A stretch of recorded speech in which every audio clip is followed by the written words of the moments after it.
Maple Hollow was the kind of place where nothing ever seemed to change. Tucked between wooded hills and endless farmland, the town moved at its own quiet pace. Neighbors greeted each other by name, the local church hosted bake sales every Saturday, and the sheriff's department had more paperwork than arrests. It was the kind of town where people left their doors unlocked at night and trusted their children to walk home alone from school. But beneath the surface of tradition and tranquility, there were beliefs deeply rooted in the past, beliefs that rarely welcomed change. The Walker family stood tall among the townspeople. Thomas Walker, a stern ex-Marine, had built his construction company from scratch and was known for his hard work and no-nonsense attitude. He wore discipline like a second skin and raised his only son, Daniel, the same way. To the townsfolk, the Walkers represented everything Maple Hollow valued: structure, faith, and family. But not all families stayed in the mold others expected. Daniel had always been quiet, thoughtful, and sensitive. As a child, he spent more time reading books than climbing trees. When he left for college in the city, it was no surprise that he embraced a world beyond Maple Hollow. But what he discovered away from home was more than just education, it was freedom.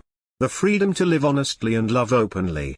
And while Daniel came back after graduation with a bright smile and renewed confidence, there was something he kept to himself, something he wasn't ready to say aloud in a town that never forgave what it didn't understand. No one in Maple Hollow knew that the secret Daniel carried would soon turn his family's quiet home into the center of a storm that would haunt the town for years to come. Daniel had never planned to come out publicly in Maple Hollow. He knew the weight of tradition there, especially inside his own household. But love doesn't always wait for the perfect moment. It was during a weekend trip to the coast with Lucas Hart, his partner of 2 years, that things began to unravel.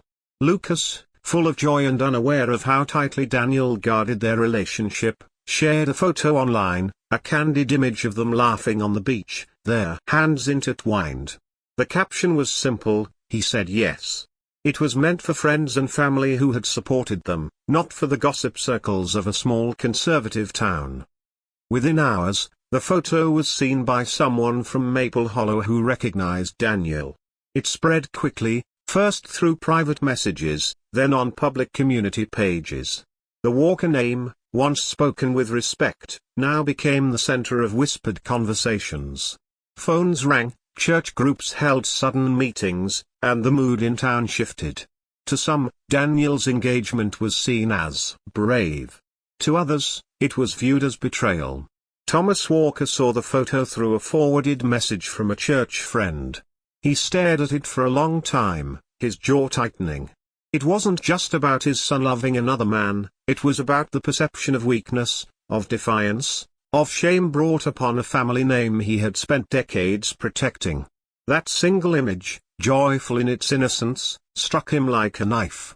In his eyes, it represented everything he couldn't control. The house grew colder. Thomas stopped speaking to Daniel altogether. He spent more time in his workshop, alone, pacing, brooding. And while Daniel hoped the silence would pass, he didn't realize that something far more dangerous was building behind that quiet. As the days passed, the atmosphere in the Walker household became unbearable.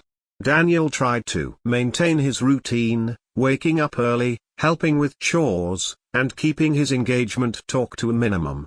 But the silence from his father was like a wall that kept growing thicker with each passing hour. Thomas no longer looked him in the eye. Meals were eaten in silence, footsteps were heavy, and the air was filled with tension sharp enough to cut. Outside the house, the whispers had grown louder. Friends who once waved at Daniel now avoided eye contact. Churchgoers spoke in hushed tones behind pews. A few neighbors reached out quietly, offering support, but most stayed distant, afraid of choosing sides in what had become a public family fracture. The town, once united in appearance, was now divided behind closed doors. Meanwhile, Thomas was sinking into isolation. He spent hours in his garage, rummaging through old boxes, drinking whiskey he hadn't touched in years, and reliving moments from his past, the military discipline, the sacrifices, the years spent molding Daniel into someone he thought would follow in his footsteps. But that future had shattered with a single photograph. In secret, Thomas began visiting a local shooting range, citing a renewed interest in hunting. He polished an old handgun he kept locked away since his service days. No one suspected anything unusual. After all, guns were common in Maple Hollow, and Thomas Walker had always been a responsible man. Daniel remained hopeful, thinking the distance between them would close in time. He believed his father might not understand now, but would come around eventually. What he didn't see was how deep the damage had gone, how quickly love had turned into something dangerous, and how a quiet storm was forming inside the man who had once protected him. The morning was calm, with clear skies and golden sunlight pouring through the windows. Daniel returned to the family home alone, hoping to gather childhood photos for the wedding he was still planning with quiet optimism. His mother had left town for a few days to visit relatives, leaving the house unusually silent. Daniel moved through familiar rooms, collecting albums and framed memories, unaware of what waited in the next room. Thomas had been waiting. He sat alone in the living room, the old handgun resting beside him. The sound of Daniel's footsteps echoed down the hallway, triggering a storm of thoughts that had been building for weeks. To Thomas, this wasn't just about love or defiance, it was, in his mind, about restoring control, about ending what he saw as a disgrace to his name. The delusion had taken root so deeply that reason no longer had a place.